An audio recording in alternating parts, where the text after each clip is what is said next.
Hello everybody, my name is Becky Goddard-Hill and I'm the author of Create Your Own Kindness, an activity book for 6 to 12-year-olds which teaches them all about how to be kinder to themselves, to other people and to the world. The book contains 50 activities, all of which are great fun and really diverse, and every one is underpinned by a little bit of science that explains how and why it works. Now, the science of kindness is absolutely fascinating. Let's start with gift giving. When we get a gift, and when children in particular get a gift, they get really excited. It lights up that reward part of our brain and it feels brilliant that somebody's thought about us and that we've got something shiny and new in our lives. But the same thing, exactly the same thing, happens when you give a gift. Scientists have found that that reward part of your brain again lights up when you give, just like when you receive. And that we love that feeling so much that we chase it, that we want it again. So when we're kind, we're motivated to be kind again. So by encouraging your child into a kindness, perhaps making a drawing for their grandparents and posting it up, they will want to do more and more because it feels absolutely amazing. The other great thing about kindness and the science behind kindness is that it's really, really good for us.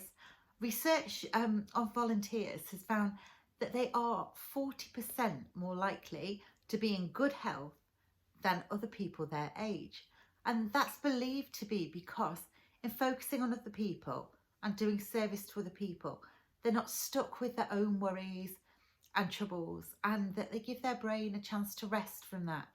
And it releases the tension, it releases the angst in their life, and they feel better.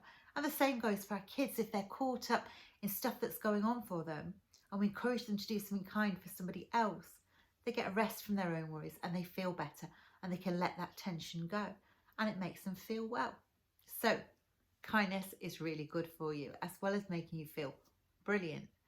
And thirdly, we can bring more kindness into our life really, really easily just by focusing on it.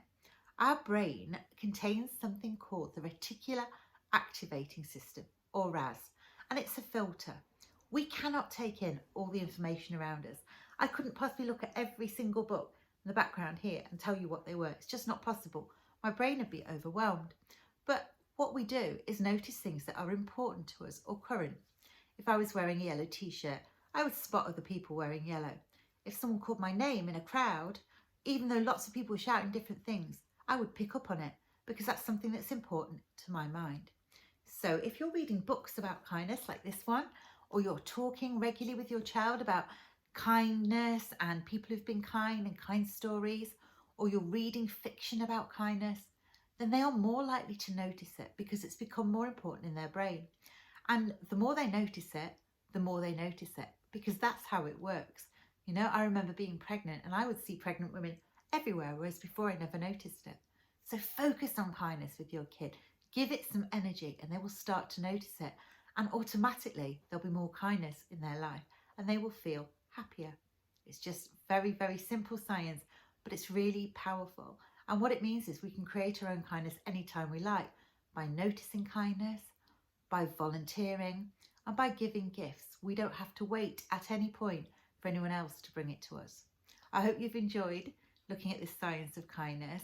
It's really worthwhile just giving kindness some focus and making it a bigger part of your conversations with your child, the kind of things you read and talk about, and it will become by default bigger and more important in their lives.